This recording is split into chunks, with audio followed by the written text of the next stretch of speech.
হাসতে হাসতে গাল ব্যথা হয়ে গেছে স্মাইল দিতে দিতে। সেই কালকে থেকে পোজ দিচ্ছি।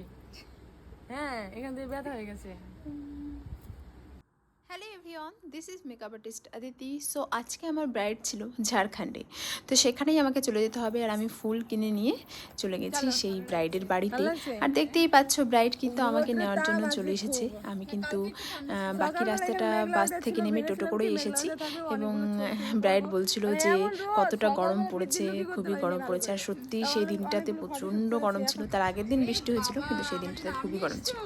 আর এই দেখো একটা দিদা আমার জন্য কি সুন্দর মিষ্টি আম নিয়ে এসেছে, কাঁচা মিঠা আম যাকে বলে।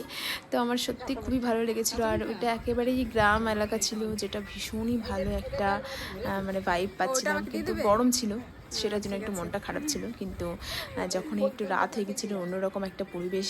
আমাদেরও গ্রামের বাড়ি, কিন্তু এই গ্রামটা আরও বেশি সুন্দর। তো সত্যি খুব ভালো লেগেছে আমার ওখানে গিয়ে।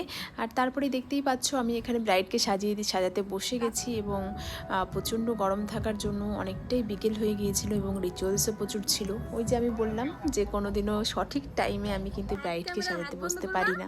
আর এইখানে দেখো ব্রাইড কিন্তু ব্রাইডের মানে যে হবু বর তাকে কিন্তু কল করেই যাচ্ছে, ভিডিও কলে মানে পোজ দেখাচ্ছে, রিল শেখাচ্ছিল। আর তারই মাঝখানে আমি কিন্তু মেকআপ করছিলাম। আমার ব্রাইড দেখো মেকআপ করতে করতে নাচও করছিল, মানে যেটা সত্যি মানে আমার ভীষণ ভালো লাগছিল। কিন্তু খুব মজা করছিল আর হাসাচ্ছিল খুবই, মানে খুবই ভালো একটা ব্রাইড আমি পেয়েছি। আর এই দেখতেই পাচ্ছ আমি এইভাবে কলকাটা করেছি। তো তোমাদের এরকম মজাদার ব্রাইড কে কে পেয়েছো তোমরা অবশ্যই কমেন্ট করে জানিও। আর এই ছিল ব্রাইডের ওভারঅল লুকটা। তো তোমাদের এই লুকটা কেমন লাগলো সেটাও কমেন্ট করে জানিও।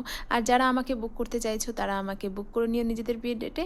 আর যারা লাইক, কমেন্ট এবং সাবস্ক্রাইব করতে একদমই ভুলো না।